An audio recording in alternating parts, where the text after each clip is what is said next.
Harimi, harimi, al tirai, harimi, al tirai. Imri le'arei Yehuda, hinei Elokeichem. Harimi, harimi, al tirai. Hello, welcome to Pirkei Avos with Rabeinu Yonah. We are in the middle of Mishnah 13 in chapter 3. So let's begin. Let's start where we left off. We said that, let's start from the beginning of the Mishnah. Rabbi Kiva says, Schok v'kalos rosh margilin le'erva, that lightheadedness and joking around bring a person to erva, sexual immorality. Masairis, tradition. Siag LaTorah is a guard for the Torah. Meiser siag la'osher, someone who gives meiser, who gives tithes, that is a guardrail for wealth. We spoke about that last time. Nedarim siag leprishus, and making vows is a guardrail for the trait of separation. Okay, so let's see what Rabeinu Yonah has to say on these two things that are Masoris siag leTorah and Nedarim siag leprishus. So he said Masoris siag leTorah. Masoris, what is Masoris? Eloha Masoris v'hatamim. These are the traditions we have, how to specific, and the way that we read the Torah, and the tunes and things like that, that the sages gave to their students. They are a siag, a guard for the written Torah. You only find differentiations in this in a few places. Now, when it comes to the Talmud is the collection of the oral Torah. You have in the Talmud where there's many, sometimes there are different way the text was written. And every day there are those that have new insights. And some people write the girsa based on their understanding. So Masorah specifically is speaking about the written Torah and not about the Talmud, in the specific way that the written Torah is read. Okay, let's go to the next section. Nedarim siag leprishus. Vows are a guard for precious, for separation. Let's see what this means. Precious hui mida el Yonah. Precious is a very lofty character trait. The kama milas tovos yesh lahasig aleh. It takes many good qualities to reach this level of precious. Keda amrinan, like we say in the Gemara, nikius meviu leidei precious. Nikius, cleanliness, brings to precious. Now, as Mesil Shasharm explains, Nikius doesn't mean physical cleanliness, although that's a nice thing. But Nikius here means a person is totally clean from any sin. So after a person is totally clean from any sin in all aspects, he will get to precious. This is a very holy person. Now, what is precious? It is somebody who separates himself from the enjoyment of this world. Even things which are permitted according to the Torah. Eating, drinking, eating, drinking, and relations. And all other enjoyments.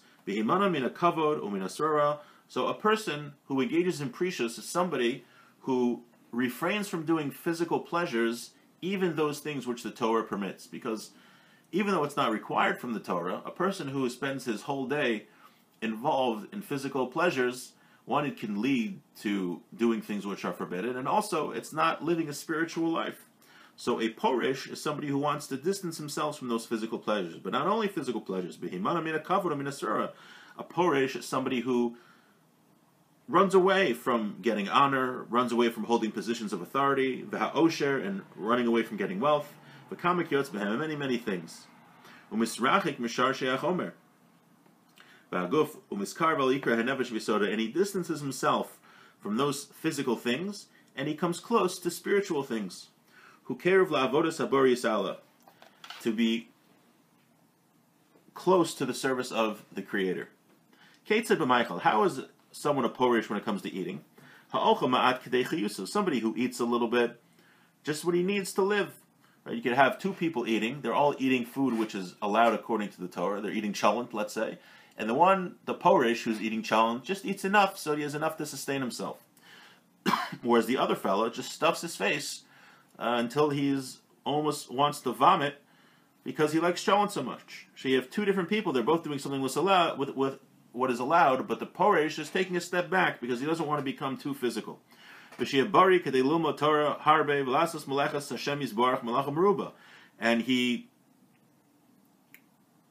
reason he's eating is because he wants to be healthy, so he could study Torah and do the work of God. Or same thing with drinking. He drinks just what he needs to satisfy his thirst. He doesn't get drunk. To not expose himself in his tent. Now, you could have two people eating, and a person, you could even make, this Porish who's eating, he could even make it a mitzvah that he's eating non-mitzvah foods. Right? When a person eats matzah on Pesach, that eating of the matzah is a mitzvah. But you could have even, someone's having breakfast on a weekday. There's no mitzvah to have breakfast, necessarily. However, if when you're eating the breakfast, you're eating your eggs, you're eating your cereal, you think, the reason I'm eating now is so I can have strength to study Torah today, or strength to do mitzvahs. You just transform the physical eating, the physical act, into a mitzvah. Now we're saying a Poresh, he doesn't, now you could have that in mind and you could really eat more than you have to, but a Poresh, this is someone on a very high level. Again, this isn't required from us, but this is somebody who wants to achieve a higher level of spirituality. So that Poresh just eats the amount that he needs. Somebody also, how does it come in relations? A person, a Poresh, won't have relations just for the enjoyment. He does it to fulfill the mitzvah. This is precious. He doesn't. His intent is not to benefit from the world. There's also a second purpose. So he says the first reason that a Poresh will not engage in all these physical pleasures is because he wants to distance himself from physicality. The second reason is because he wants to watch himself that he doesn't sin. Because when he'll have an urge to do a sin, the Yetzer Hara tries to get him to sin, he'll say in his heart, I'm careful not to get enjoyment from the world, even with things the Torah allows me to. How could I do this horribly evil thing? And sin to my Father in heaven all the days. So here we have a person that once he's a Porish and is used to separating himself from things which are allowed, it's like he's taking himself one step away from sinning, because he'll say, how in the world could I think of sinning? How could I think of eating a bacon cheeseburger at McDonald's if I won't even eat a regular hamburger if it's going to make me stuffed? I'll only eat half a hamburger, or whatever it is.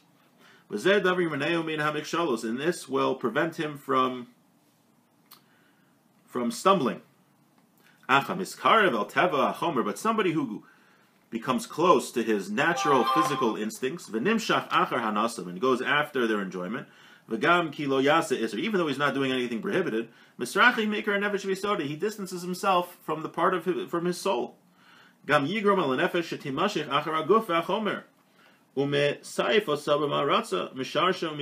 causes the soul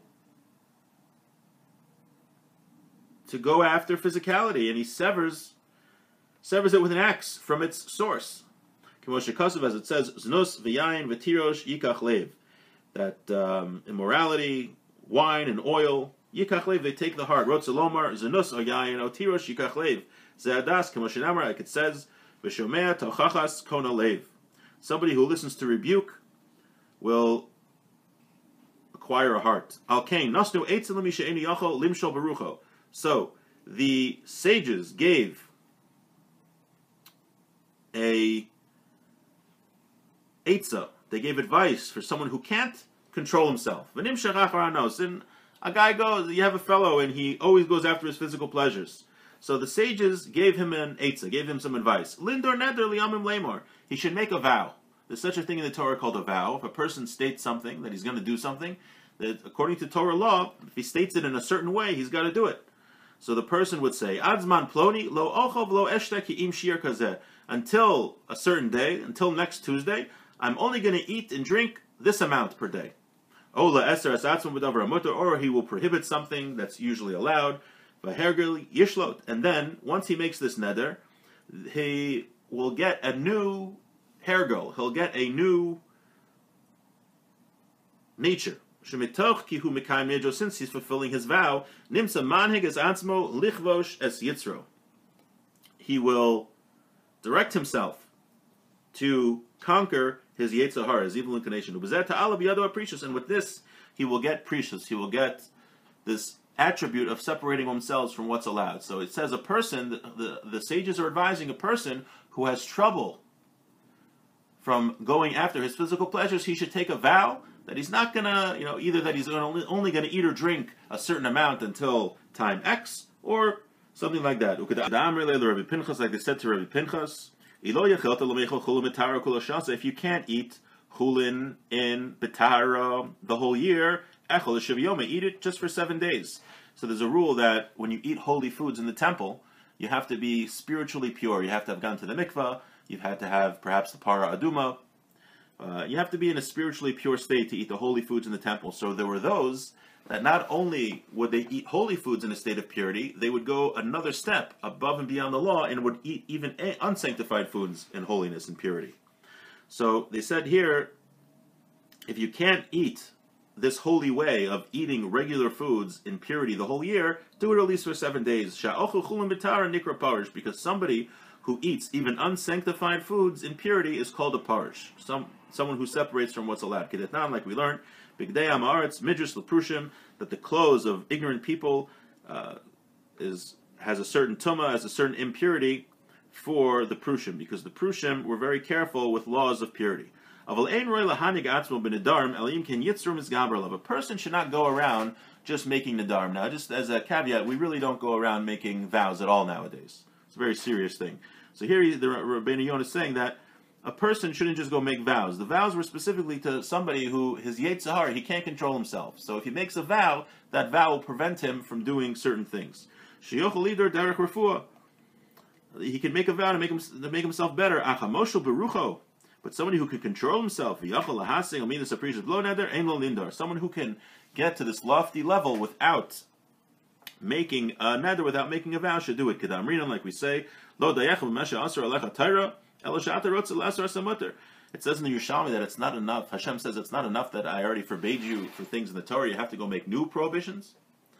So, but that's talking about specifically making a vow. But there is an idea, if a person's on a certain spiritual level, and we all have to know where we are spiritually, that one could not do things which are actually allowed. But for sure, if a person sees that his evil inclination is overpowering him, he should add many guardrails, that which he needs to conquer his Yetzer Hara, his evil inclination. And once he is able to conquer his Yetzer Hara, he should go back to the middle road. So there's two things here. We were talking about precious for someone's very holy. Now we're talking about precious for perhaps someone has a certain Yetzer Hara. Let's say, so this is also found in the Rambam, that a person has a certain issue with a certain character trait. What the Rambam says to do is to go in the opposite direction. If a person, let's say, has a problem with anger, what the Rambam says, for 30 days, a person should act with extreme humility and should make himself not react to anger in any way, even in a place where he should get angry. He should take it to the opposite extreme and be as pleasing and nice as possible. Or if a person is stingy, he should, for 30 days, he should be as generous as possible. He should go overboard with generosity. Or like we're talking about here with precious, maybe a person has a problem, he's eating non-kosher cheeseburgers. So a person should go the other way.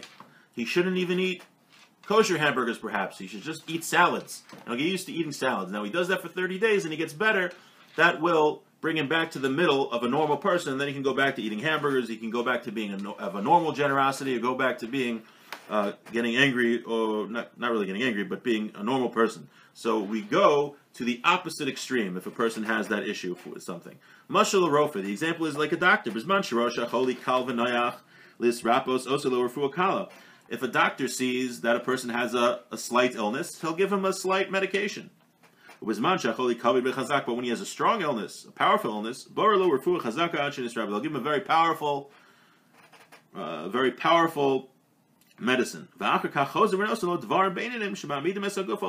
then he'll go back to the middle. After he gives him the strong medicine, the doctor, to get rid of the sickness, he'll go back and he'll give him normal things just to keep him healthy, perhaps vitamins, right? If a person's very sick, he's got strep, let's say, so the doctor's going to pound him with antibiotics for a couple weeks. But after, the doctor's going to say, to keep healthy, that you're not susceptible to viruses, you should be taking vitamin C, vitamin D, whatever else. It's the same idea with our character traits. If we have a bad character trait, we have to go to the opposite extreme for a few weeks, for a month, and act in the opposite extreme. Very, very good. Overboard in that character trait. Precious, going beyond things we don't have to do. Why? Because we want to get our equilibrium back. And after we do that for a few weeks or about a month, then we go back to the middle character trait. Valzeh Amru, and this is what it says in the Darm Siagla Precious, when we said here in the Mishnah that vows are a guard for Precious. V'lo Amru Shavuos. Siag, now we said Shavua. A Shavua is a different type of vow. So why do we say a neder, which is one type of vow, and not a shvua? A shvua, the way it works is that it ends right away. A shvua would be that I swear I'm not going to eat something, I'm not going to eat cheese until Wednesday. So this is not a guardrail. Why? Right away it's over. After Tuesday it's over. You can't violate it. But the way a person makes a neder is that he says, if I eat more than 6 ounces of meat or 6 ounces of cheese today, you'll